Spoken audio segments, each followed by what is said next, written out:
Hi last Cloudians, this is Zez here, and today I'm gonna be talking about the upcoming banner for the 4 main characters. Well, it's not literally upcoming, it's already out. But if you're wondering if they are any good, or what roles do they do well in, or which one should you save for actually, that will really fit well into your team, you'll wanna keep watching. Now, if you like such content and find it useful, do smash that like button to share this information to more people, and please subscribe to my channel to support me for creating more content. I really appreciate it. Alright, let me put out the disclaimer first, okay? So, what you'll see in this video is purely on my knowledge and experience of these units. If I miss out any critical information which proved to be useful in deciding their power levels, feel free to leave it in the comment section down below. Now, they are all really good units with hell of a inbuilt skills already there. Okay, so hopefully I'll be able to narrow down the options for you. Now let us start all the way from the left. Sage and Berserkers. One of the strongest mage in the game right now, and the only mage out of the 4 for that matter. So if you're lacking a mage in your team or want someone who can cast some awesome looking spells, definitely go for him. Now what he shines in is in almost all content, particularly those that fits into his wide range of elements. He is by far the most versatile elemental mage with crazy sustainability in terms of MP and survivability.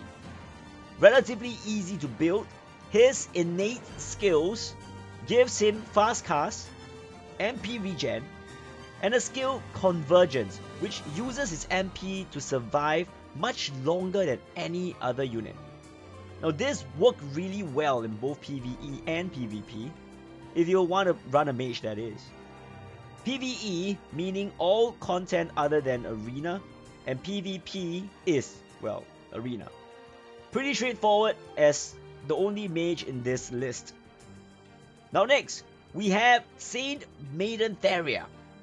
I believe most of you would have heard about her prior to this, and no, she doesn't have any leaked videos. She is in fact the best healer in the game right now, inbuilt with almost everything you need on a healer. You can equip her with additional support spells to your liking. You can also focus on building her tanky, which makes it even harder for others to deal with. This applies to both PvE and PvP. However, PvE wise, not every content you want or need a healer. Mostly I just smash through 95% of the content with just damage dealers. But there'll come a point where the fights are longer or there's just too much damage to deal with. PvP wise, she's just gives cancer with her god heals. What makes her good is actually her trait, which reduces MP costs of her heals, making her able to cast a lot of heals in both PvE and PvP, and it also gives her target a barrier that needs to be broken before being able to be flinched. Flinching in the game means when your unit is hit and it cancels your unit's attack and gets a knockback.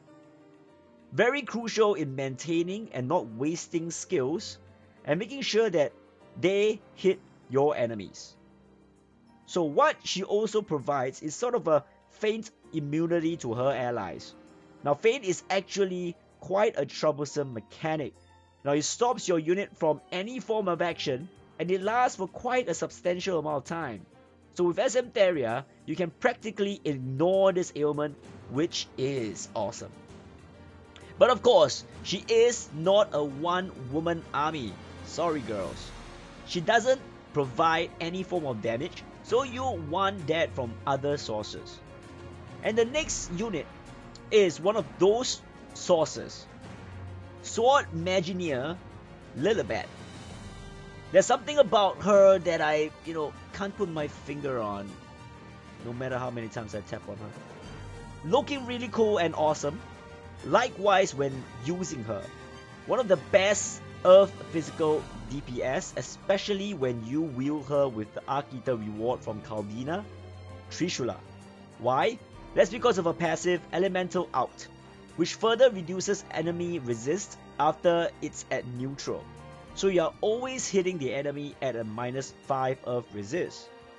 She has an inbuilt Goddess Kiss, and a really strong auto attacks means you will be able to restore a good amount of MP for sustainability.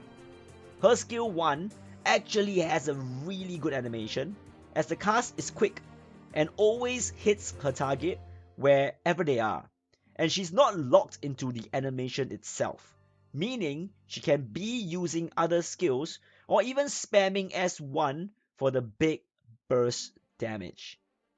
Additional note, she has Beast Alliance which synergizes with other units like Dumodo, Lagerboss, and Divine Beast Ray. Well, technically you can teach it to any unit if you have the arc, that is. Okay, this guy is a beast, literally. Alright, great HP and other stats, making him really tanky and able to put out good damage, and like the rest over here, really good list of innate skills. S3 of his packs a powerful punch. Together with his skill charge 3, he just wrecks people, jumping straight into their faces right at the start of battle. With Dumodo, this power couple can literally erase units off the screen if they actually hit the same targets. So strong.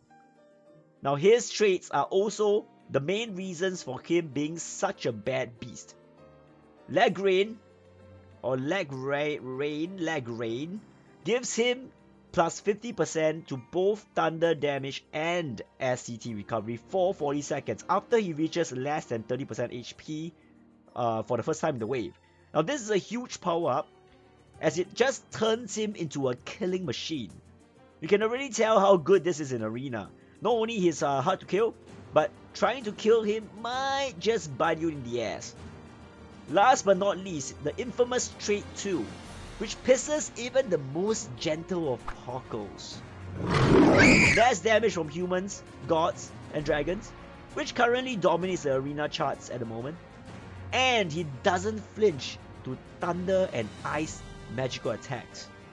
If you're unfamiliar with this, Ice, or rather Blizzard, is primarily the go-to spell for a mage in arena. Now why it's good is for its duration and the whole map coverage of crowd control. It's like my mom's homemade tacos. Once you start, you can't stop. No, she can't make tacos, but it's an analogy, right guys? I'm sure you guys know what I'm saying. Thunder was previously also widely used to stun opponents, but DB Ray literally destroyed those builds. Now not flinching on the only form of crowd control in arena is really big, which is why he is really top tier in arena. Alright, now we have gone through each of them individually. This segment I'll attempt to list out a summary for you guys. Alright, so lacking for a mage or healer, you guys know who to go for. Now if you're new and you're lacking everything, I would go for Zekers, as he is going to cover a lot of ground for you in almost every aspect. Healers are not that useful by right for new players, as they don't really clear stages for you. But Stmtaria is so good, it is ultimately your choice though. So PvE, physical DPS, you might want to look at the elements. Are you lacking a thunder or earth unit? Now if you're fine with both, DB Ray inches out for me. With the big damage and tankiness, he can carry you anywhere. Well, almost. Now PvP wise, winner goes to Stmtaria with DB Ray really close second. Now this is a hard choice, but I feel that there are quite a few good DPSs out there, not so much for good support. The other viable ones like Gan and V are collaboration units, and the chances are more DPS units will get released more often. Mage role, although Zekers is top tier, but at this point there are other usable mage out there. And I'll have to say sorry to Lilibet though. So, I hope I managed to put some doubts of yours aside do smash that like button if this helped, and good luck to you on your polls. Subscribing to my channel might just bring you the luck that you need for them. Love you guys. See you in the next video. Lena's birthday. Wow. Wow, what?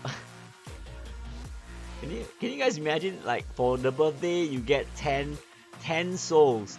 What is 10 souls? 10 souls is